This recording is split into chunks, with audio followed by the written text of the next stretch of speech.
Ya pueden comenzar. Bueno, gracias. Bueno, buenas Bueno, tardes a todos, bienvenidos. Así que bueno, hoy en este Ateneo Clínico nos va a presentar un caso Melissa Cafaro, que bueno, se las voy a presentar, sí, voy a leer su currículum, así que espérenme un segundo, que lo tengo acá. Y bueno. Vamos a escuchar el trabajo de Melissa y después el comentario que lo va a hacer Adela Sepsener, que es la coordinadora de este departamento de psicosomática. Y bueno, yo me presento, soy Ana Cigarroa, soy la secretaria del departamento. Bueno, Melissa es psicóloga, licenciada en psicología, recibida en la UBA. En el año 2008 finalizó la especialidad en clínica psicoanalítica con niños y adolescentes. Se egresó del Colegio de Psicólogos de Quilmes con este título. Actualmente es analista en formación en APA y desde el año pasado Melissa es enlace entre el claustro de candidatos y nuestro departamento de psicosomática. ¿Mm? Así que bueno, Melissa, te escuchamos. Les pido por favor si pueden cerrar los micrófonos, así no ingresa sí. ningún ruido. ¿Mm? Bueno, te escuchamos. Bueno, muchas gracias a todos. Buenas tardes primero. Quería agradecer al Departamento de Psicosomática por la invitación, a Adela, bueno, por comentar mi trabajo y a todos los colegas que están presentes acompañándome hoy. Bueno, les presento a Amparo, de los tics a los tips. Hace un año y medio comencé a trabajar con Amparo, una niña de 11 años, con textura pequeña, muy delgada, de sonrisa pícara que dejaba entrever un rasgo de cierta malicia. Sus padres consultaban, preocupados, porque su única hija presentaba dificultades para socializar. En la entrevista inicial comenta su papá: a pesar de ser muy inteligente y poseer un buen rendimiento académico, no logra tener amigas ni grupos de pares que la integren, tanto fuera como dentro del ámbito escolar. Amparo fue una niña buscada. La madre perdió un embarazo anterior que se detuvo en el cuarto mes de gestación. Dijo: la pérdida del embarazo fue bastante fuerte para los dos. Me indujeron el aborto y tuvieron que hacerme un legrado, muy traumático. A los 2 años de esa pérdida quedó embarazada de Amparo. La mamá: lo transité con mucho miedo por la experiencia anterior. Al quinto mes entré de licencia. Sufría vértigo vestibular, síntoma que la niña también sufre en la actualidad. El embarazo fue a término y Amparo nació por parto natural. Ambos padres son docentes universitarios reconocidos y valorados en sus trabajos. Su madre además es investigadora del CONICET y presenta trabajos a nivel internacional, por los que debe viajar 1 o 2 veces al año. Fue uno de estos viajes científicos el que produjo la primera separación de Amparo. Al año y medio de la niña, su madre recibe la oferta de una oportunidad laboral en el exterior, que la llevaría a ausentarse unas semanas del hogar familiar. Si bien al comienzo dudó en aceptarla por encontrarse amamantando, consultó con la pediatra de su hija los inconvenientes de interrumpir la lactancia y la doctora le comunicó que en ese momento del desarrollo la función del pecho era solamente vincular, por lo que tomó la decisión de viajar. Freud nos dice que en el pecho de la mujer coinciden dos necesidades vitales: el amor y el hambre. Podemos ver en este acto que la madre, sin preverlo, deja a su hija desprovista de ambas satisfacciones, dando lugar a la inscripción de una huella mnémica en el psiquismo incipiente del infans que se activará en futuros vínculos. La separación produce una doble pérdida para Amparo. Por un lado, el primer objeto de amor, su madre, y por el otro, el pecho que las unía y nutría al mismo tiempo, causando una herida narcisista de abandono, que se reedita actualmente en la pubertad, expresada en la dificultad para relacionarse y armar nuevos vínculos de amistad y amor fraterno. por temor a enfrentarse con nuevas pérdidas. En esta niña el juego del Fordá, esencial en el desarrollo infantil para la adquisición de la pulsión de dominio, se encuentra invertido. En lugar de ser ella quien ejerza la acción de alejar a su mamá, es esta última quien se alejó abandonándola transitoriamente, pero inscribiendo en el psiquismo incipiente de su hija la vivencia de pérdida permanente, que inauguró una experiencia de profundo desamparo, que se actualizará en las sucesivas etapas del desarrollo, inscribiéndose como una pérdida irreparable. A los 2 años sucede una nueva separación dolorosa, cuando Amparo comenzó el jardín maternal. Según su mamá, se tornó intransigente y comenzó a hacer berrinches cada vez que tenían que dejarla. Dice, me mordía la mano en la puerta del jardín cuando la maestra la venía a buscar, al punto que me arrancó un pedacito de piel. En esta escena se puede observar el dolor con que quedó inscripta esa primera separación. Ahora es la niña quien hace activo aquello vivido pasivamente. La madre no pudo alojar el sentimiento que su hija le proyectó y en lugar de contención ofreció rechazo y racionalización. Más adelante, a sus 3 años, el pasaje del maternal al jardín de infantes también lo transitó con agresividad y enojo, rompiendo en esa oportunidad su chupete, sustituto del pecho materno, dando cuenta en su accionar de una pulsión de dominio desligada, que se expresaba como pura destructividad. En esta misma etapa, Amparo pasó de la cuna a la cama, rompiendo a patadas los barrotes que la separaban de sus padres. Ambas separaciones dan cuenta de una exacerbación de la pulsión de destructividad que la niña no pudo morigerar, al no ser contenida y traducida por una función paterna que logre acompañar. Si bien era el padre quien quedaba al cuidado de la niña durante los viajes de su mujer, su presencia no lograba mitigar la ausencia materna, ni el dolor que ocasionaba en Amparo. En la actualidad, él recuerda con nostalgia los tiempos de la infancia de su hija, cuando juntos salían a caminar y recolectar hojas de los árboles, que él como profesor de biología buscaba para ejemplificar en sus clases. En esos primeros años de su hija intentó hacer algo diferente, limitar la agresividad ofreciendo contención, propiciando el conocimiento a través de la investigación. Pero aún así la agresividad y la violencia siempre estuvieron presentes en cada momento que implicaba hacer un trabajo de separación por parte de la niña. Actualmente Amparo se encuentra frente a una nueva etapa del desarrollo, la pubertad, que propone la difícil tarea de desasirse de los primeros objetos de amor para buscar en el exterior otros nuevos que le permitan realizar la salida exogámica y el encuentro con su propia sexualidad. Esta nueva separación no escapa de la repetición de tramitarla con violencia y dolor. Me pregunto, ¿cómo Amparo hará el trabajo de alejarse de un objeto que ya se encuentra distante? ¿Cómo esta jovencita podrá socializar si no logra armar vínculos fraternos con su grupo de pares? El concepto de familia se encuentra distorsionado. La racionalización ha desplazado al afecto y la única alternativa es la compulsión de repetición.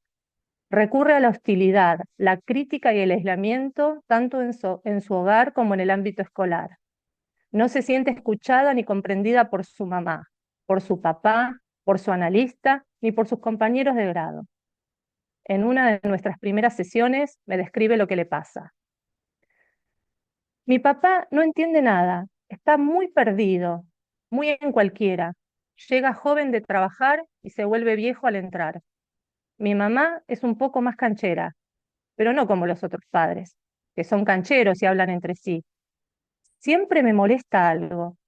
Mi papá toca mis cosas, me desaparecen las cosas de mi escritorio por su culpa. Me quiero ir a la habitación de arriba. Quiero un lugar que me aísle, tirarme a leer y dibujar. En esta breve viñeta podemos observar cómo el movimiento pulsional de la pubertad se empieza a desplegar en la jovencita. Ella intenta poner distancia tanto a su papá como a su mamá, pero ellos no lo pueden tolerar. No tienen herramientas para acompañarla, para ayudarla a atravesar el dolor de una nueva separación. La madre por su exceso de racionalización y el padre por su posición infantil que no tolera el crecimiento de la niña, por quedar fijado al recuerdo de momentos en que su hija era una bebé, ubicada en el trono de su majestad, siendo ellos quienes continúan cumpliendo con su voluntad, tal como decía Freud, His Majesty the Baby. En las entrevistas con los padres, intento mostrarles cómo la niña ha reprimido su amor debido a una fuerte desilusión, transformándolo en agresividad y enojo. Trato de generarles comprensión para que puedan captar lo que subyace detrás de esos ataques agresivos, a fin de generarles empatía y amor en lugar de alejamiento. De esta manera, Amparo podría separarse en presencia sin repetir la ausencia, por medio del ataque al vínculo y la aniquilación de sus objetos parentales. En Amparo, las emociones se expresan a través de la agresión y el maltrato verbal, permanente hacia sus padres. En los momentos de crisis, la angustia aparece actuada a través de tics nerviosos. Se come las uñas hasta lastimarse las manos, tal como lo hacía con la madre a sus 2 años.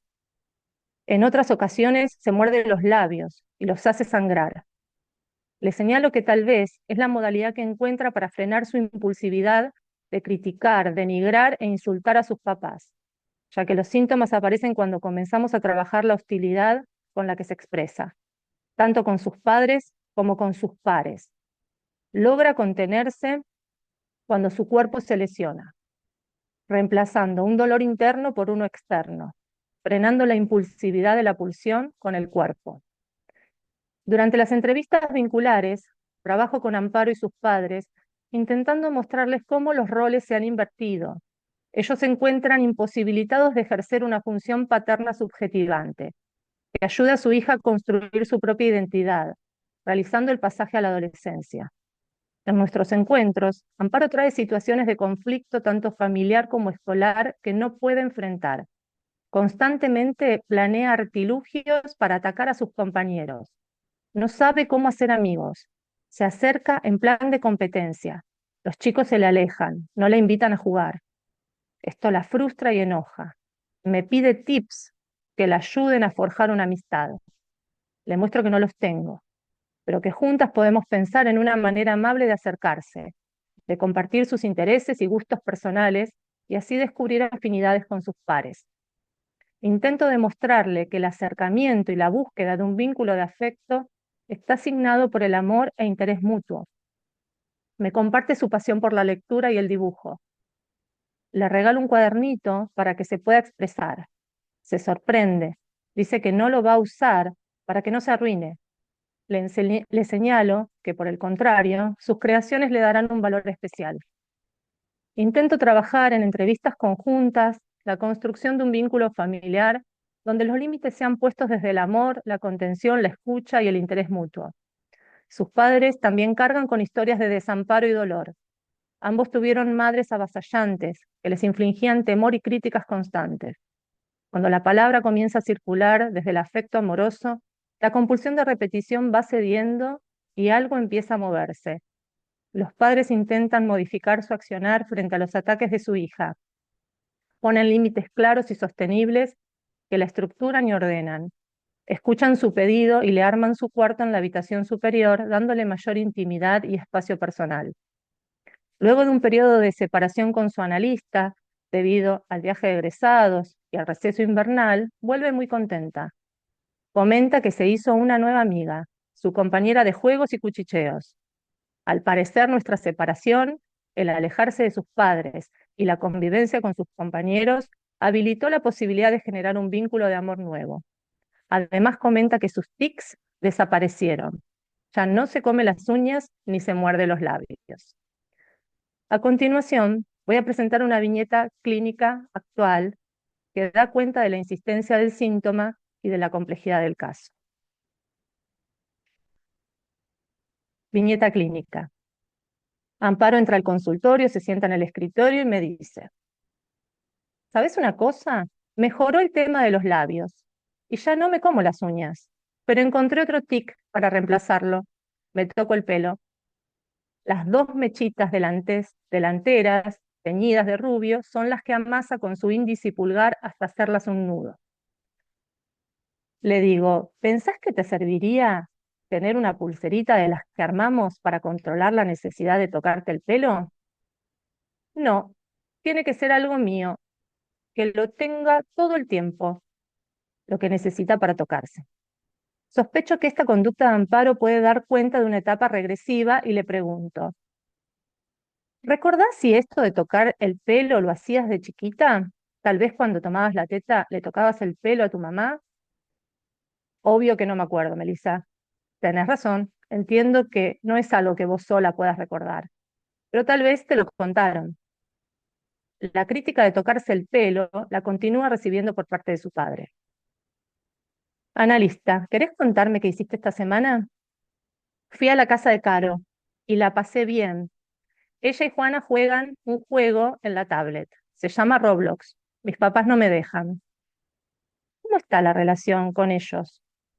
Siento que mejoro con uno y se descompone con el otro. Siempre salir de mi casa es un pesar. Estoy en pijama todo el día.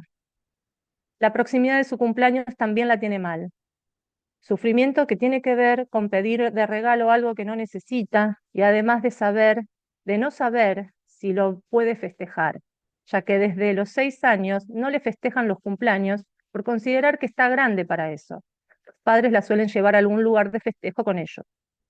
Luego de esta sesión tengo una entrevista con ambos padres, que detallo a continuación.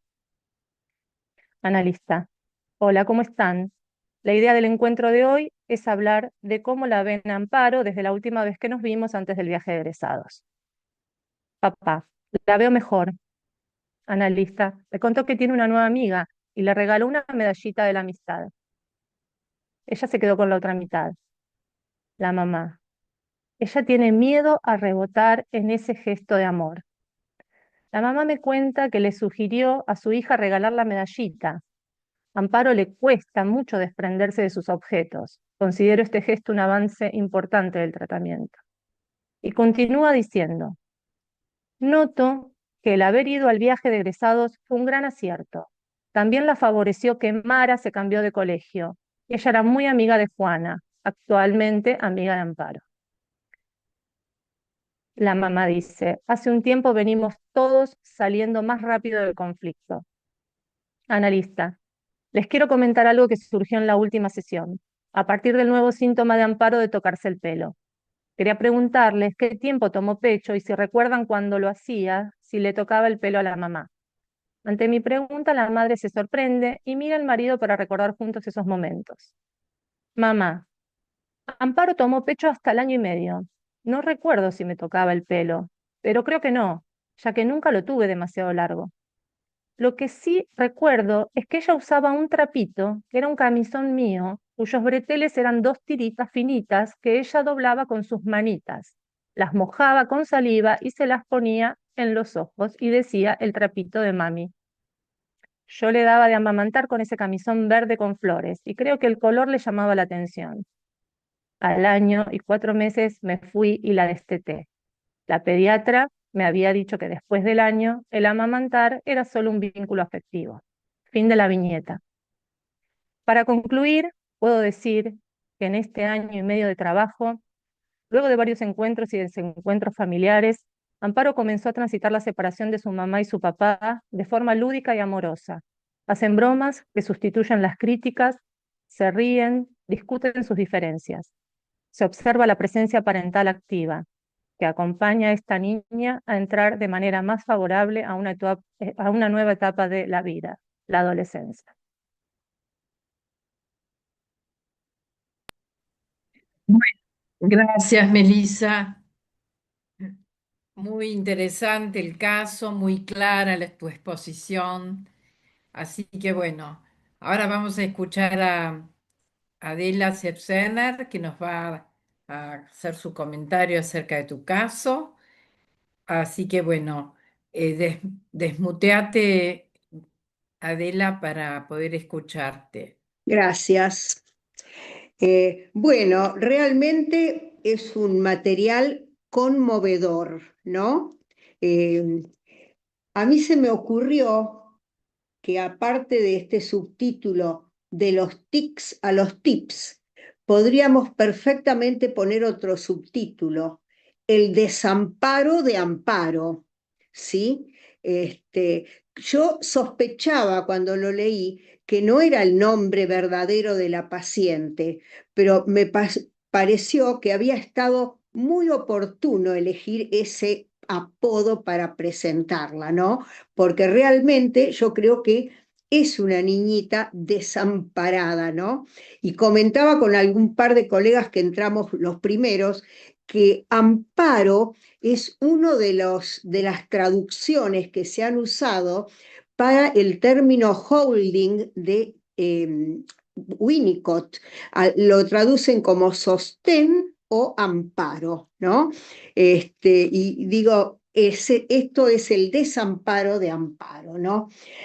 Bueno, realmente creo que, bueno, el trabajo con la transferencia y la contratransferencia es algo prioritario y fundamental, ¿no? Una de las preguntas grandísimas que tengo para hacerle a Melissa, después que comente algunas otras impresiones, es cómo ella fue sosteniendo su contratransferencia, porque yo digo, a padres así, uno la verdad que tiene ganas de pegarles un bollo, ¿no? Sean padres, por favor, ¿no? De hecho, yo creo que el momento así, donde arranca la sintomatología de la niña, es con este abandono de la madre cuando se va por su trabajo científico y donde me llama la atención la pediatra que tiene esta señora, que es de su estilo, debe ser una pediatra formada en el CONICET, ¿sí? Porque lo que le responde cuando la mamá le pregunta es, no, solo tiene como misión lo vincular, nada más que eso, una pavada lo vincular, ¿no? Y yo digo, qué extraño, ¿dónde consiguió esta señora esa pediatra? Porque hoy en día todos los pediatras más o menos algo manejan en cuanto a la importancia del vínculo, la importancia del mimo, la importancia de ese contacto y donde está clarísimo que al año y 4 meses que ella dice que tenía cuando se fue, la alimentación prioritaria no es el pecho desde ya, pero alimenta el espíritu, alimenta el alma, la contención, el sostén. Y acá ella encuentra una profesional que le dice lo que ella quiere escuchar. Sí, vaya tranquila, señora, no va a pasar nada, ¿no? Creo que ahí este es un momento clave en la vida de esta chiquita, ¿no? Me parece que ahí arranca porque daría la impresión de que hasta aquí, más o menos, a pesar de las características de esta madre y de este padre, más o menos la venía sosteniendo. Ella comenta lo de este fenómeno transicional que es el tocar las tiritas y ponerse las tiritas en los ojitos, el camisón de la mamá. O sea que hay como un fenómeno allí transicional, hay como una cuestión lúdica, ¿no? Entre ella y la mamá mientras la va amamantando. Lo que pasa es que este abrupto corte, yo creo que ahí desencadena realmente una terrible sensación de pérdida. Y acá me pareció muy sugestivo que Melissa encomilló la palabra transitoriamente. Dice, se alejó abandonándola transitoriamente, en encomillado. Bueno, y que esto se inscribió en el psiquismo incipiente de su hija como una pérdida permanente. Acuerdo totalmente con esto. La señora lo considera transitorio, pero para esta chica es una catástrofe este momento de separación de la mamá. ¿No es cierto? Porque, bueno, y acá me gustaría detenerme un poquitito. Primero, antes de entrar en Winnicott, porque esto si uno no lo piensa desde Winnicott, no, ¿cómo lo vamos a pensar? Pero antes de Winnicott me gustaría mencionar lo que plantea Margaret Mahler sobre las etapas del desarrollo psicológico del niño, ¿no? Margaret Mahler plantea que, bueno, primero hay una etapa de autismo donde el bebé está ensimismado totalmente, luego hay una etapa de simbiosis normal, ¿sí? Para dar pie luego al periodo que más meduloso, más importante, que ella, Mahler, lo llamó de separación-individuación. Ahora, ella enfatiza que este periodo de separación-individuación es sumamente importante porque es muy importante que a través de la deambulación el bebé, el infant, se vaya pudiendo alejar de la mamá, separarse, pero es la típica de esos bebés que o van gateando o se van manejando con pasitos, pero miran, espían a ver si la mamá está allí, ¿no? Entonces se van separando, pero con la condición de que la mamá esté allí presente.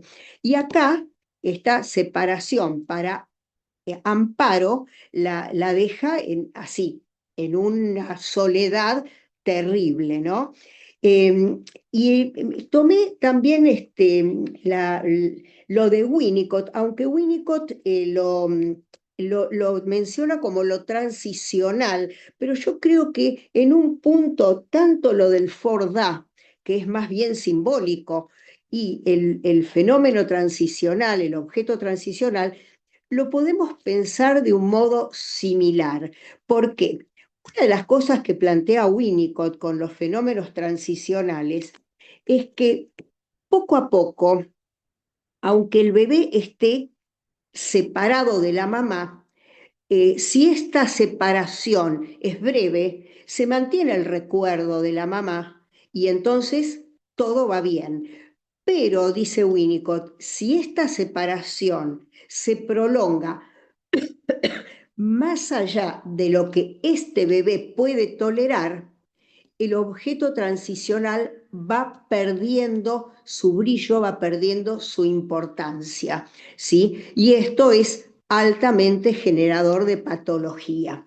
Me gustó porque este comentario que traigo a través de Winnicott está muy relacionado con lo que planteó Melissa sobre el Fordá, ¿no? Ella habla de una inversión del Fordá. En realidad, el nieto de Freud, cuando juega con el carretel, ante la pérdida de la mamá, porque la mamá se iba a trabajar, él juega que él es quien echa a la mamá fuera, ¿no? Fordá. Pero la mamá reaparece, ¿no es cierto?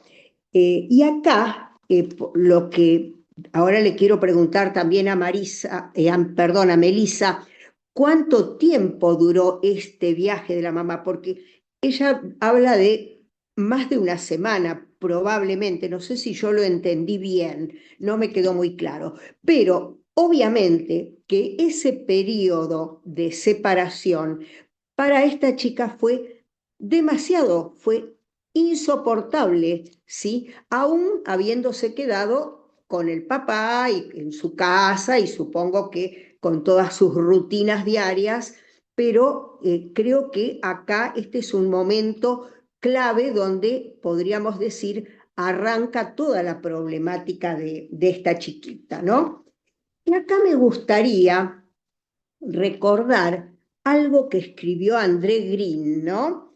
Él diferencia, vieron que él es el autor que habla mucho de lo negativo, ¿sí? Y él diferencia el término pérdida del término ausencia. Y dice, ¿cuál es la diferencia? La pérdida es una negatividad negativa, estéril, mortífera, ¿sí? Se perdió, no está. Por eso dice negatividad negativa. Mientras que la ausencia, para André Green, es una negatividad positiva, porque si el objeto se ausenta y se recupera, esta sería una negatividad positiva, fecunda, creadora, porque permite, ¿no?, el acceso a la fantasía.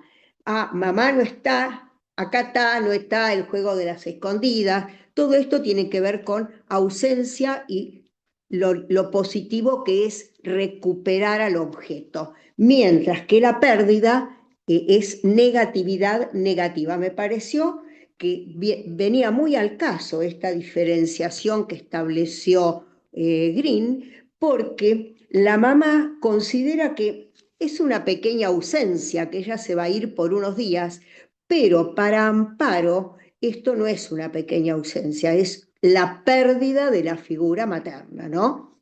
Además, como nos explica muy bien Melissa, junto con la pérdida de la figura materna está la pérdida de ese vínculo, que total es nada más que un vínculo, como dice la pediatra, pero que ella aún se alimentaba con el pecho, que creo que, como bien dice la pediatra, sí, el alimento no pasaba tanto por lo nutritivo, la cantidad de nutrientes, sino por el sentirse sostenida y contenida, y esto se interrumpe así bruscamente, ¿no? Yo creo que acá arranca la patología de esta niñita, ¿no?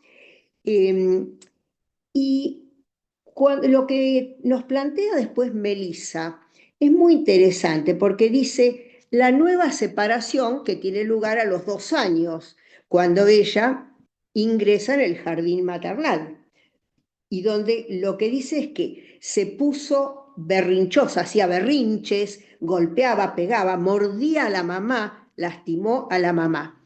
Y yo diría, bienvenido sea que esta chiquita armó berrinche. Uno diría, el otro camino que le quedaba, si no, era someterse, acatar, ¿sí?, armar una adaptación, que más que adaptación sería sobreadaptación, ¿sí?, falsa, de acatamiento, y ella no acata, ella se revela, ¿no? Y acá está la diferencia de lo que Winnicott plantea, la diferencia entre lo que es un falso self sobreadaptado, del nenito bueno, obediente, que hace lo que se espera de él, frente a lo que Winnicott le llamó la tendencia antisocial, porque Winnicott dice que la tendencia antisocial tiene que ver con que la pérdida se produce en un momento donde ya el chico puede más o menos diferenciar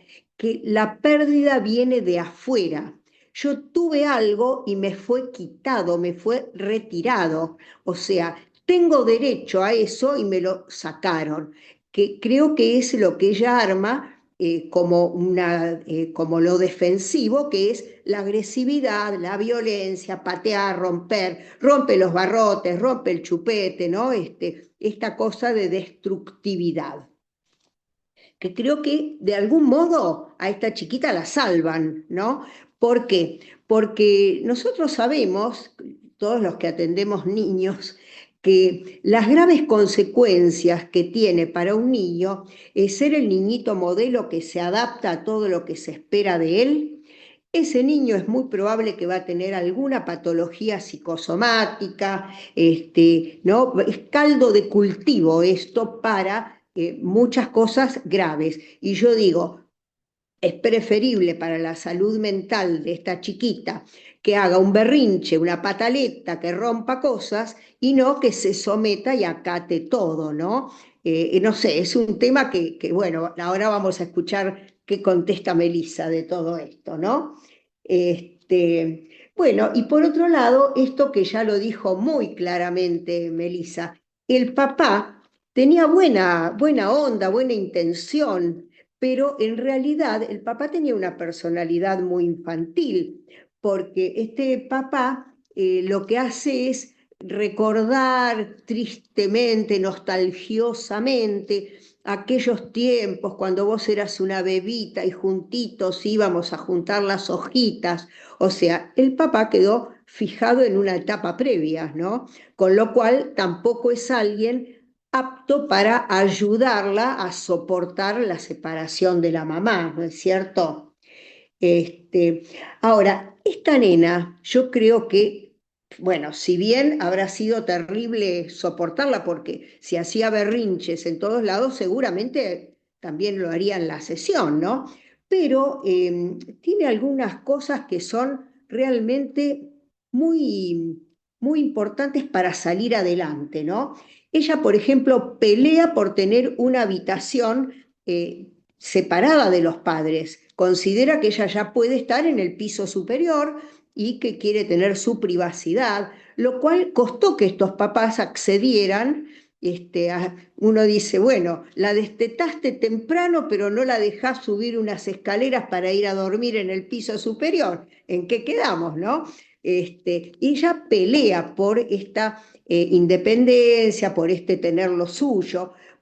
Por supuesto que en esa pelea ella se le desencadena una impulsividad muy grande. Por eso, cuando ejerce esta agresividad con compañeros, compañeras en el colegio, huyen porque la consideran la violenta del grupo, ¿no es cierto?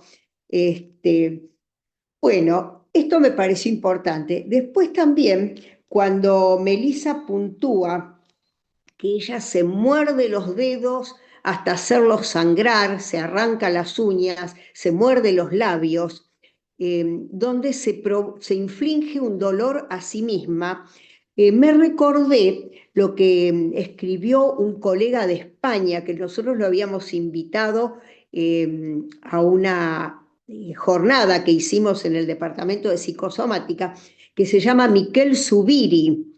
Y Zubiri lo que había escrito, él había hecho una distinción entre dolor físico y dolor psíquico, y donde la hipótesis de él es que cuando hay un dolor psíquico insoportable, un dolor muy lacerante, no se soporta esa gran angustia, a veces es preferible el dolor físico antes que tener que encontrarse con ese gran monto de angustia. Y yo creo que el morderse los dedos lo podríamos tal vez enmarcar en esto, ¿no? En este planteo. Prefiere tener los dedos lastimados, los labios lastimados, antes que darse cuenta de, bueno, qué lugar ocupa ella en la familia, con qué padres cuenta o no cuenta, digamos. Y creo que, bueno, un poco lo podríamos pensar desde ahí. Yo creo, cuando después ya Melissa va entrando en relatarnos más del caso, hay un momento, me parece un momento transferencial importantísimo, que es cuando Melissa le regala el cuadernito para dibujar, ¿no? Y donde ella dice, no, no lo voy a usar porque se va a arruinar, ¿no? Y Melissa le dice, no, al contrario, no se va a arruinar, va a quedar precioso con tus dibujos. Yo te lo regalo para eso, para que lo uses. Yo creo que este es un momento clave. ¿Por qué? Porque acá se da una de las cosas una hipótesis muy winnicottiana, que es muy clave del desarrollo, que es lo que Winnicott le llamó el uso del objeto, ¿sí? Donde él dice que la madre, es el uso, o sea, la agresividad, que es agresividad sin cólera, dice él, ¿no? Porque otra cosa es la agresividad con cólera que tiene que ver con la frustración. Pero él habla de una agresividad previa a la cólera y previa a la frustración, que es esto de ser agresivo, morder a la mamá, ¿no? Y donde si el objeto sobrevive, para el chico es importante porque el chico va diferenciando fantasía de realidad. Se da cuenta de que no lastimó de verdad a la mamá. La mordió un poquito, pero la mamá sigue viva y está bien. Y esto tiene una gran importancia en la clínica de Winnicott, ¿no? Y de gran utilidad, porque el analista ante pacientes de cierto nivel, de cierta categoría patológica, el analista es bueno que se deje usar. Ojo, Winnicott aclara que uso no significa abuso ni explotación, ¿sí? Uso. Y que justamente de este uso del analista, el analista sobrevive, el analista le demuestra al paciente que no pasó nada, que sí, bueno, sí, lo habías gritado el otro día cuando te enojaste, que me acuerdo que gritaste, bueno, pero no pasó nada, acá estamos, sigamos pensando juntos. Esta supervivencia del objeto analista en la sesión, pero que es el remake de lo que pasó con los primeros objetos. Esto es algo muy importante, ¿no? Para la salud mental. Esto de el objeto que es usado, pero el objeto sobrevive. Y yo creo que esto se da con el tema del cuadernito. Cuando Melissa le dice, no, si yo te lo doy para que lo uses, va a quedar muy lindo con tus dibujos, dale.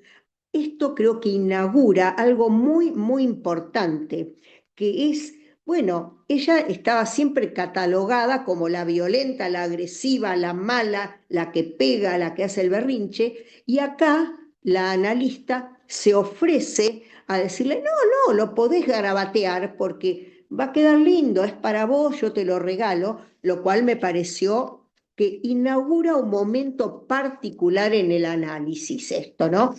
Más allá que no vamos a desmerecer para nada todo el trabajo con padres que fue haciendo Melissa. En paralelo, yo entendí que también hubieron algunas sesiones vinculares entre los padres y la paciente. Esto, a ver, trabajó muy bien en la transferencia con la nena, pero yo creo que si no hubiese habido este trabajo en paralelo con los padres, hubiese sido muy difícil, ¿no? Porque los padres no hubiesen tolerado una rival, ¿no? Una analista que se hace querer por la paciente, por su hija. Es una hipótesis, ¿no? Este, bueno, me llamó mucho la atención también y que ahora me gustaría si Melissa se puede explayar un poquitito en esta costumbre de esta familia que después de los 6 años uno ya es grande para festejar el cumpleaños. A ver, ¿no? Me parece así algo fuera de lo común totalmente, ¿no? Y donde ella, la celebración que es, por lo que yo entendí, festejar con los padres, ir a cenar juntos, ir a comer sushi o ir a comer algo juntos, pero a la piba, ¿qué le importa lo que puede ir a comer con los padres? Le importa un festejo con su gente, con sus amigos. Yo digo, desde los 6 años, no más festejo. A ver, me parece que esto debe ser algo grosso, pero bueno, ahora le voy a pedir a Melissa que amplíe un poquito todo esto, ¿no? Y me llamó también la atención lo que dice que está mal pedir un regalo que no necesita. A ver, un regalo no es la lapicera que necesito para el colegio, es un regalo, un obsequio, ¿no? Y esto parece que en esta familia está bastante bloqueado, que no hay mucha cabida para esto, ¿no? Esto es una de las cosas que me gustaría pedirle a Meli que se explaye un poco, además de su contratransferencia, ¿no? Porque creo que padres así hay que poder bancarlos y hay que poder sobrevivir a ellos. Pero bueno, son un montón de preguntas que me gustaría ahora escuchar de parte de Meli. ¿Mm? Bueno, Bueno, Melissa, vas a responder ahora entonces a estas preguntas que te planteó Adela y después yo les propongo a todos, los invito a participar y a, bueno, a contribuir con otras preguntas o con comentarios que quieran hacer. Bueno, Meli, entonces vas a contestarle ahora a Adela estas preguntas. Yo también tengo una que me gustaría hacerte, pero lo dejamos para después. Bueno, Te muchas gracias, escuchamos. Adela. Muchas gracias por el comentario. Lo leíste al pie, o sea, fuiste pescando cada punto que yo fui señalando, lo de la contratransferencia. Es así, fue muy difícil. Fueron papás que me costó muchísimo alojar. El tratamiento al comienzo tambaleó bastante porque la mamá amenazaba con sacarla porque, bueno, la chica seguía igual, yo no hacía nada y todo, todo era malo. El padre sostuvo, el padre, la verdad que a pesar de que es un papá muy difícil, un papá que se angustia cada vez que la hija, hemos tenido muchas entrevistas vinculares, hubo que trabajar de esa, no había otra forma de trabajar al principio. Y, y por ahí había guerras, era guerras en las sesiones donde yo sentía toda esa proyección de hostilidad de parte de Amparo al padre. El padre se callaba, lloraba, decía, yo ya no quiero, no quiero decir nada, no, no, no puedo, prefiero alejarme, bueno, todo esto. Con respecto a los cumpleaños, es algo que también salió en el año pasado, cuando se acercó el cumpleaños de ella, yo le preguntaba qué hacían, si lo festejaban, porque ella justo coincidía con el cumpleaños de ella con el de un compañero que lo festejaba en una quinta, y me dice, yo no sé si ir porque es mi cumpleaños. Digo, bueno, pero vos lo festejás. Me dice, no, yo no lo festejo desde los 6 años, ya no hago saloncito porque dice que eso es de chiquititos, no, no, dice, mis papás dicen que no, ya no se festeja. Y como que ella racionalizando también todo, ¿no? Bueno, ¿y qué haces? No, me van a llevar a unas camas elásticas a saltar yo sola. O sea, ella y el padre, porque no, no llevaban a ningún amigo, nada. Em, bueno, finalmente va al cumpleaños, como que puede hacer las dos cosas, no trabajamos esto. Yo la convoco siempre a que ella decida, porque ella siempre me dice, decime qué hago con esto, ¿no? Em, Al principio también era una nena, yo puse eso, ese rasgo de cierta malicia porque realmente me proyectaba esto, una nena mala. O sea, yo o sea, la veía y decía, no, es insoportable, es mala. O sea, con los compañeros me contaba las cosas que hacía, dice, ya tengo un chisme para ahora cuando ellos me quieran decir algo a mí, yo saco ese chisme que tengo guardado y se los tiro como, mirá que, o sea, tengo guardadas cosas malas tuyas, ¿no? Bueno, cosas así. Después, bueno, el dibujo, ella es muy inteligente, entonces siempre participaba, los compañeros también se cansaban de escuchar que siempre sea ella la que da 10, 10, 10, 10, todo 10. Eso también fue cambiando un poco. Y, y bueno, y lo del cuadernito se me ocurrió porque ella me decía que le encantaba dibujar y que en la escuela a veces tenía ratos libres porque terminaba rápido la tarea y no podía usar las hojas de la carpeta porque los padres no la dejaban porque se gastaban las hojas de la carpeta. Entonces ella buscaba en la basura hojas de compañeros que iban tirando para hacer dibujitos. Entonces yo le digo, bueno, le llevo ese cuadernito, le digo, ¿para qué? Le digo, ¿por qué no? Acá así lo tenés, te acompaña. Y si bien costó un tiempo que ella lo pueda usar, porque lo guardaba así como un tesoro, no lo quería tocar, un día me mostró que hizo un calado de un gatito, porque es fanática de los gatos, caló todo un gatito, aparte dibuja precioso, ¿no? Es un artista. Y todo un gatito caló en la tapa del cuadernito, y me lo mostró. Así que bueno, eso fue muy lindo también. Gracias, Melissa. O sea que pudo Bueno, hacer uso del regalo que vos le diste, ¿no? Sí. Esto de claro. usar y vos seguías ahí viva, bien, saludable. Yo creo que esto fue un momento así transferencial bisagra, me parece, ¿no? Sí, Este, sí, ahora este que o sea, que simple. lo que escucho lo tomo, sí, o sea, por ahí en el momento uno va haciendo y no registra, pero sí, es cierto, sí. Claro. Bueno, los invito a participar. Veo dos manitos levantadas ya, así que para que participen, yo tengo una pregunta que la voy a dejar después para el final. Les vamos a dar Hilda Katz, te escuchamos y después Katy García. Bueno, me parece que estaba Katy antes. No, perdón, no sé, puede ser. Bueno, discúlpame ¿Querés si es hablar así. vos, Katy? No, no escuchó. Eh, No se desmuteó. Desmuteate, Katy. Bueno, Katy, estás muteada. Bueno, te escuchamos primero a vos, Hilda, y después bueno, entonces sí. Katy, y quien quiera vayan levantando las Bueno, yo manitos. ante todo la quería felicitar a Melissa por la capacidad clínica, ¿no?, que tiene. Y va engarzando la teoría con la clínica, ¿no? Y tiene una intuición también, ¿no? Y una delicadeza para acercarse a temas tan difíciles, como dijo Adela, ¿no? Que de repente a uno, ese tipo de padres, a uno le sube la furia, digamos, pero realmente Melissa pudo hacer lo que decía Le Bovici, ¿no? Identificarse con cada uno de los padres y sobre todo tuvo mucho cuidado en que los padres, digamos, no sientan que delegaban la paternidad en ella, que es otro peligro en los analistas de niños, cuando se erigen en ser mejores padres o madres que los que tienen, que serán como serán, pero son los que tienen, ¿no? O sea que realmente esa delicadeza y esa delicadeza clínica, esa capacidad clínica, la quería, yo creo que caló hondo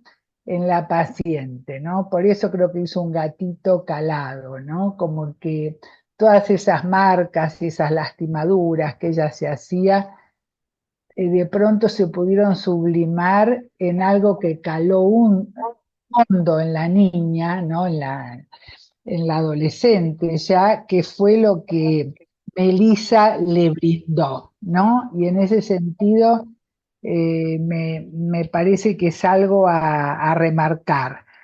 Con respecto a lo difícil que fue trabajar el tema de la separación, bueno, también la felicito porque en otra situación, esta hubiera sido uno de esos chicos insoportables que terminan medicados, no que uno esté en contra, pero solamente medicados, ¿no? Para que no molesten, para que sean lo suficiente, en vez de ser los padres suficientemente buenos, sean los hijos lo suficientemente buenos para que no fastidien, que es lo que está pasando en la actualidad. Y yo creo que Melissa ayudó a toda la familia a aceptar el gasto, porque se ve que es una familia bastante ascética respecto a los gastos, no sé si no pueden o no quieren, pero también el gasto que significa vivir, ¿no? El gasto en libido que significa vivir, crecer. Yo creo que no festejaban más de los 6 porque para ellos no había nada que festejar en el alejamiento, en la separación, en el gasto de vivir, ¿no? Es decir, esto yo es algo que a veces lo observo, ¿no? Es decir, y creo que acá se ve claramente que los ayudó, les llevó un poco de la mano para que el gasto de vivir no sea tan penoso, ¿no? Es decir, así que yo creo que el gasto de vivir, de atravesar etapas en la vida, ¿no? Es un gasto de libido importante y parece que era como un sufrimiento. Yo creo que por eso ellos no festejaban más allá de los 6 años, ¿no? Que era lo que se podía tolerar. Y después a los 6 ya entra en el mundo público un chico. Entonces es un gasto de libido importante. De última en casa puede estar en pijama, pero ya si sale a la calle hay que vestirlo también. Bueno, esto es un poco la anécdota, pero quería remarcar esto y también como dijo Adela, ¿no? Es decir, la separación. Winnicott en el libro, ¿no? Justamente en Realidad y Juego cuenta el caso de una paciente que a los 2 años la madre se tuvo que ir de viaje, pero tuvo la sutileza de destruirla al decirle, no llores porque yo me voy a ir a un lugar tan lejos, dice Winnicott, que le dijo eso, que igual aunque llores, yo no te voy a escuchar. Yo creo que no hay nada más terrible, ¿no? Es algo así como que no gastes en llorar porque yo igual, tú tan lejos que no te voy a escuchar. Entonces yo creo que esto aporta un poco lo que decía Adela, depende ¿no? La separación. Una cosa es estar en la otra pieza y otra cosa es estar en otro país, ¿no? Y eso todo el psiquismo lo registra. Así que yo creo que acompañó muy bien y creo que acompañó a toda la familia, ¿no? A que empiecen a sentir que la vida vale la pena vivirse. Que eso es un poco lo que dice Piera Olañé, ¿no? También siguiendo a Winnicott seguramente, que dice que la madre le da al yo todo lo que necesita para vivir, digamos, para que no se muera, pero necesita darle un plus de placer para que elija la vida. Y yo creo que Melissa los ayudó a elegir la vida. Así que te felicito realmente Bueno, por tu clínica gracias. y por tu profundidad en la apreciación de los casos. Bueno, más gracias, Hilda.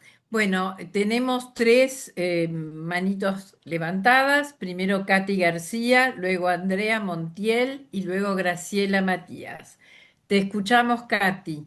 Bueno, Desnúdate. gracias. Buenas tardes. Bueno, hermoso el trabajo y hermoso para pensarlo también. Creo que lo que dice Hilda es lo que yo iba a resaltar. Y Melissa, contestando a la otra colega, dijo alojar a los padres, ¿no? Tuve que alojar a los padres. Me llamó un poco la atención de la colega anterior, que estaba enojadísima con los padres, ¿no? Que puede producir esto, pero que Melissa nos propone alojarlos, que creo que desde la clínica, porque uno se puede preguntar desde la teoría y responderse, pero ¿qué hacer? ¿No? Y creo que Melissa nos muestra algo como más en la practicidad, ¿no? Que es hacer entrar a los papás, alojarlos, porque en realidad están muertos de miedo. Yo creo que no les festejaron más los cumpleaños porque los asusta mucho lo niño, ¿no? Es decir, y entonces no saben bien cómo acercarse a una niña, tal es así que el papá la sigue infantilizando como para reparar algo que nunca terminaron de sentir que lo hicieron, digamos, adecuadamente. Cuando la pediatra le dice, bueno, es una nena que tomó la teta hasta el año 4 meses, no es que la destetaron a los 2 meses, pero que un poco, como decía Hilda, ¿no? Digamos, el alejamiento, ¿sí? También es intrínseco en la mamá. Si una cosa es, yo me puedo ir por alguna circunstancia, pero no me desconecto. Tal vez ella se fue y se desconectó de la hija, ¿no? Que creo que eso es lo fundamental. Bueno, y eso, ¿no? Me parece que trabajar con los papás es fundamental para ayudarlos, ¿no? Porque le están preguntando honestamente, ¿cómo hacemos? La nena de ¿cómo hacemos? Y lo del cuaderno también me llamó la atención que le dicen cuadernito. Entonces pensé que era el cuerpo de la nena, ¿no? Es decir, ese cuadernito chiquito para sus dibujitos, es como su infancia, ¿no? Cuando era chiquita, y que al escribirlo podía guionear en su cuerpo, ¿no? Cosas que le den otro sentido a su vida. Y la última pregunta, Melissa, que me quedó ahí, que si no, no sé cómo interpretarla para un lado o para el otro, respecto a esa medallita que yo entendí que la mamá le dijo que la regale. Esa es la pregunta. Muchísimas gracias. Le doy espacio a otros colegas. Bueno, Andrea Montiel, te escuchamos. Gracias. Gracias, Meli, por la escritura y la presentación. Uno fue emocionalmente encontrándose a Amparo, ¿no? En cómo la describías. Me parece que no solo me quedé pensando en algo, voy de atrás para adelante, porque me quedé pensando en el tema de los tips que te pide y vos le contestás, no al estilo de la pediatra, porque la mamá también va a la pediatra a preguntarle por un tips, y vos le decís, no sé si tengo tips, pero vamos a construir juntas una manera amable para acercarse a los otros. Y creo que en la traducción y como la traes y la vas contando, nos pudiste mostrar ¿de qué manera construiste ese espacio transicional para que ella pudiera comenzar este trabajo, como trae Hildas, de lo que es este viaje a la vida, ¿no?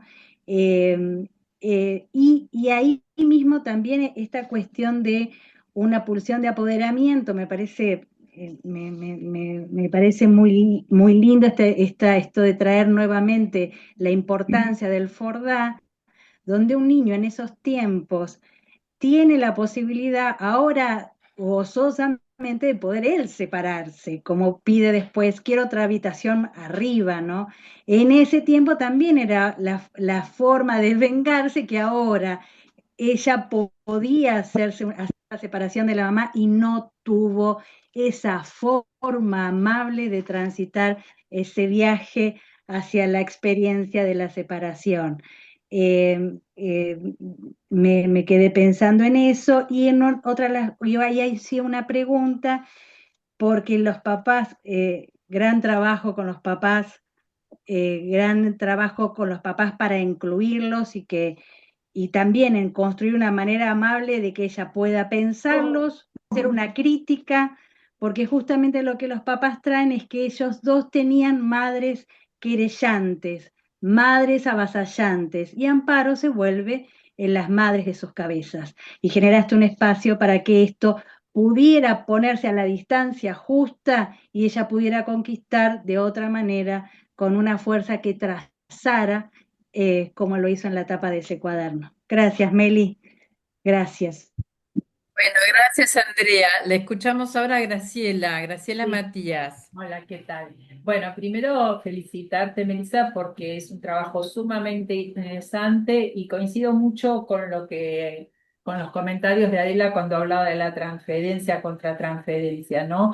Porque es muy interesante cómo vos tuviste como una función reverí con la paciente para recibir todas estas agresiones de ella. Y esto queda bien claro en el ejemplo que traían del cuaderno, ¿no? Donde ella primero no quiere usarlo, no quiere porque tiene miedo como a dañarte, pero cuando vos la habilitás para eso, se transforma en algo creativo, ¿no? Lo que hace después, ¿no? Eso me parece. Y después hay muchas cosas muy interesantes, pero también lo de la falta del festejo del cumpleaños. Y pensaba en la gran contradicción de los padres. La traen a tratamiento y al poquito tiempo la quieren sacar. Por otro lado, quieren que ella sea sociable, que es creo que el motivo de consulta, uno de los motivos de consulta, y por otro lado no le festejan los cumpleaños. Bueno, hay mucho más porque es un trabajo impecable. Felicitaciones a vos y también a Adela por los comentarios y a todo el resto. Bueno, gracias, Graciela. Yo te quería hacer, si no hay ninguna otra manito, una pregunta. En relación a tu presentación, Meli, hay una mención hacia una sintomatología que la mencionás al pasar. Hablas de vértigo vestibular que la madre padeció durante el quinto mes de embarazo, digamos, por su temor a la pérdida, ¿no? Porque ella tiene un embarazo perdido en el cuarto mes, 2 años antes de quedar embarazada de Amparo. Vos referís en tu presentación que este síntoma lo padece Amparo, vértigo vestibular. Me pareció interesante, después no decís más nada acerca de este tema. Me gustaría, si nos podés aportar algo más sobre esto, que hay como una cierta identificación con la madre, ¿no? En esta problemática. Bueno, podría decir muchas más cosas, pero ya se han repetido, así que esta es una pregunta. Y después, si alguien más levanta la mano o voy a leer algunas intervenciones que están escritas de Graciela Fondovila, por ejemplo. ¿Ok? Sí, Melissa, te Bueno, escucho. gracias a todos por los comentarios, gracias, la verdad que me ayudan a seguir pensándola.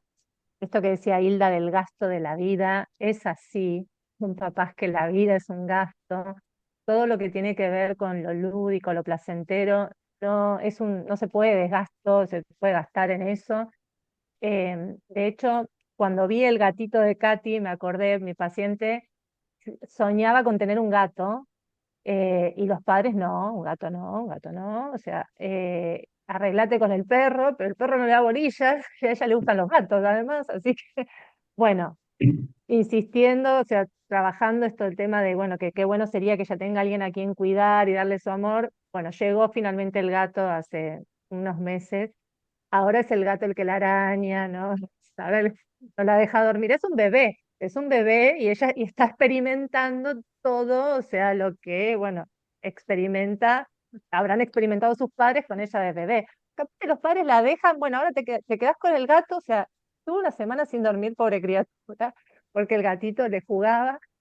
Y los padres como que tampoco pueden ahí decir, bueno, pero a ver, ayudémosla, compartamos la crianza, no es una nueva mascota. Pero bueno, me acordé, lo quería decir. Y lo de la medallita, Katy, es estas, ¿vieron las media medalla? Bueno, ahora es como una paltita gato que tiene otra mitad de paltita, una tiene el carocito, la otra tiene el agujerito donde encastrarían. Entonces ella tenía, a ella le encantó esa medallita, se la compró hace mucho tiempo, pero no tenía a quién regalársela porque no tenía amigas. Entonces guardó las medallitas. Y ahora que se hizo amiga de esta nena, la mamá le sugirió regalar la medallita, la mitad, y bueno, ella accedió, pero le cuesta mucho desprenderse de sus cosas, no, o sea, no tira nada, guarda, incluso tiene fibras. Los padres se quejan porque acumula cosas, que papelito, que cosita, que, bueno, y hubo que trabajar un montón también esto de ceder, ¿no? Algo propio, ¿no? Y compartirlo. Y lo que me preguntas vos, Ana, del vértigo vestibular, bueno, es un síntoma que la mamá refiere tener. La mamá tiene migrañas, tiene mucha sintomatología orgánica, y en algún momento, no lo habían traído al comienzo del motivo de consulta, y en algún momento surgió que ella también estaba con vértigo, que había tenido algunos episodios de vértigo, pero fue como, o sea, fue un momento y pasó, y la verdad que después no volvió a aparecer, no insistió ese síntoma. Pero bueno, es una familia donde hay esto de la crítica es constante y es transgeneracional, porque los padres también se criaron en familias donde la crítica estaba muy Mm. presente, ¿sí? Así que, y bueno, y Andre también, bueno, que me comentó lo de los tips y lo de la habitación de arriba. La habitación de arriba era el escritorio de la madre. Cuando la madre se va, al año y medio, la encuentran, esto me lo cuenta mi paciente, que el papá la buscaba por toda la casa, no la encontraba, ella gateaba, ya deambulaba, bueno, había subido las escaleras y estaba sentada sola en la habitación de arriba, que era la habitación del escritorio de la mamá. Y ahora, bueno, pidió que ese espacio se lo den a ella, es la única habitación que está arriba, pidió hacer el cambio y bueno, después de muchas idas y venidas, de que había que acomodar cajas, cosas, que no sé qué, que bueno, la madre también tenía que ceder su espacio y armarlo abajo, finalmente lo logró. Y ahora tiene su habitación arriba. Así que sí, Bueno, son papás que muy bien. escuchan, o sea, les cuesta, pero escuchan. Claro, voy a leer algunas intervenciones que están escritas en el chat. Mabel dice, muchísimas gracias, Melissa, impecable presentación y trabajo en transferencia. Lamento tener que retirarme. Gracias también al Departamento de Psicosomática. Graciela, que si querés, Graciela Fondovila, podés hablar, dice, los padres no festejan los cumpleaños porque no festejan la vida. Algo de lo mortífero de los padres fue transmitido a la hija. Y bueno, Hilda también pide disculpas porque se tuvo que retirar antes, Hilda Katz. ¿Quién más quiere participar? Gracias, Hilda. ¿Quién más quiere Beso grande, participar? Yo gracias. quería decir Gracias, algo, Hilda, gracias. Sí, Ana. sí, Graciela, te escuchamos. A mí me trajo reminiscencias, eh, digamos, y no sé si está trabajado por Melissa en algún momento, me trajo reminiscencias del complejo de la madre muerta, porque Green dice que el primer motivo para que se constituya en general el complejo de la madre muerta, que en realidad es una madre viva, pero que está ausente, que retiró la mirada del hijo. No sé si Melissa contempló analizarlo desde este sentido, porque acá hay un aborto anterior y que es justamente el primer motivo que enuncia Green sobre el complejo de la madre muerta. Otra cosa que dijiste ahora al final que me llama la atención, este tipo de pacientes también tiene una afección como siempre estar disconforme con todo, con la crítica, como que está todo mal. Y me parece que, no sé si esta nena tiene, o esta paciente tiene, como una base depresiva. Eh, por algo que fue producido anteriormente. Pero me parece que este tema de lo mortífero de los padres, en algún momento, aquel aborto, aquella pérdida de ese niño, de ese bebé, que lo que no te escuché, ¿a qué edad tuvo el aborto? Digamos, o qué edad tenía. Era A los 4 meses de embarazo. a los 4 meses de embarazo. Bueno, esa es como la pérdida de un ideal de la madre. Y ahí, digamos, se filtra la decepción de la madre de aquel ideal perdido que no lo puede recuperar y no logra ella revertir esto con su hija, ¿no? A mí me parece que algo del complejo de la madre muerta se podría estar pensando en este caso. No sé, Melissa, si Bueno, lo sí, sí, contemplaste. gracias, Graciela. Sí, la verdad es que, a ver, es un caso que tiene muchas aristas, Ujú, desde muchos lugares se puede abordar, de hecho yo lo estaba escribiendo desde el lugar de filicidio de Raskowski, y después, bueno, con la invitación a psicosomática, lo adapté, digamos, a circunscribirlo al fenómeno psicosomático y no ampliar, digamos, con los otros aspectos ujú, que vengo trabajando. Trabajé ujú. mucho también lo transgeneracional, el tema de la madre con ese embarazo perdido. Bueno, la mamá en una entrevista me dijo, yo sentí que hubo mucho amor que no pude dar y después ese amor a su hija no se lo pudo legar. Ella Claro. tenía la fantasía de que era un varón. eh, el hecho de que esto es algo que ella me transmitió, una construcción que ella hizo, no lo corroboró, en la realidad no se supo. Fue muy traumática esa pérdida, le costó mucho transitar el duelo. Y, y bueno, sí, fuimos trabajando. Ella tiene una mamá también que no la acompaña, que la abandona, que cuando la nena tenía más o menos 3 años, la mamá estaba muy presente, la madre, o sea, la abuela de mi paciente. Pero cuando Amparo cumple más o menos 3 años, se aleja porque nace un nieto varón de otra hija, Ujú, y ahora esta abuela viró a ese mm, nieto y ujú. bueno, y todo. Entonces, Amparo también siente como esa traición, ese abandono nuevamente por parte Claro. de su abuela. El tema de los viajes, este año también los padres tienen que viajar y la dejan al cuidado de esta abuela, una abuela con la que Mm, prácticamente no tenía relación desde los 3 años, se queda viviendo un mes mientras siente a su mm. abuela. Bueno, al principio fue difícil, después lograron como conectar un poco más, pero es una familia disfuncional en muchos aspectos, es Claro. muy complejo el caso. O sea, yo traje Mm, nada más que una partecita. sí. Al día de hoy, o sea, la semana pasada, me dice, ella traía todo el tiempo esto son 2 contra 1 y ellos son 2 adultos. O sea, una Mm, guerra. O sea, siempre mm. el primer juego que elige jugar es batalla naval. Me muestra esto de entrada. Una nena que le costó igual para jugar, hubo varias sesiones, no es que jugó de entrada. Al principio se sentaba y charlaba como si fuese una pequeña adulta, todo racionalizado. Bueno, mis papás me dicen que te tengo que decir esto, y mi mamá y todo el tiempo es, habla con Melissa esto, habla con Melissa esto, decile a Melissa, mirá qué mal, mira, anda, habla con Melissa esto. Todo así. Y yo, De alguna manera te tiraban un poco el paquete sí, a vos, ¿no? Que la siempre, psicóloga sí. se arregle. Sí, sí, sí, sí, esto sí.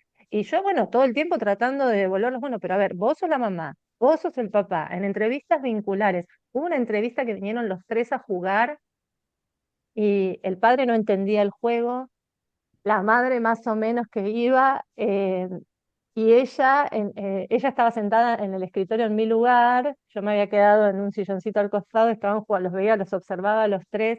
También fue una sesión muy interesante porque jugaban un juego de guerra, o sea, el Crisis Ah, es un juego de guerra. Eh, bueno, yo por eso es una paciente que si bien me costó muchísimo, porque al principio me pasaba esto que decía Adela, cómo alojar a estos papás. Me daba ganas de decirles, no, no, Gris, no, eso no, no se le dice eso, Grifo, no, por favor. Claro, Pero bueno, sí, fuimos la verdad que avanzando y se ve en ella cambió, la cara le cambió, o sea, yo se lo dije, digo, ya no tenés esa cara que me traías antes, que era tan mala, o sea, te cambió, mm, estás más linda, se empezó a arreglar, antes venía como parecía una brujita cachabacha, toda despeinadita, ¿no? claro. Muy Pero lindo más el que caso. mala, Meli, más que mala estaba enojada, Claro, Claro, Ella muy claro, estaba, enojada, sí, claro. ¿no? enojada y como encarnando esas abuelas, ¿eh? Porque esas abuelas sí que son Claro. malas. Las abuelas sí que eran malas, una está viva, la otra no.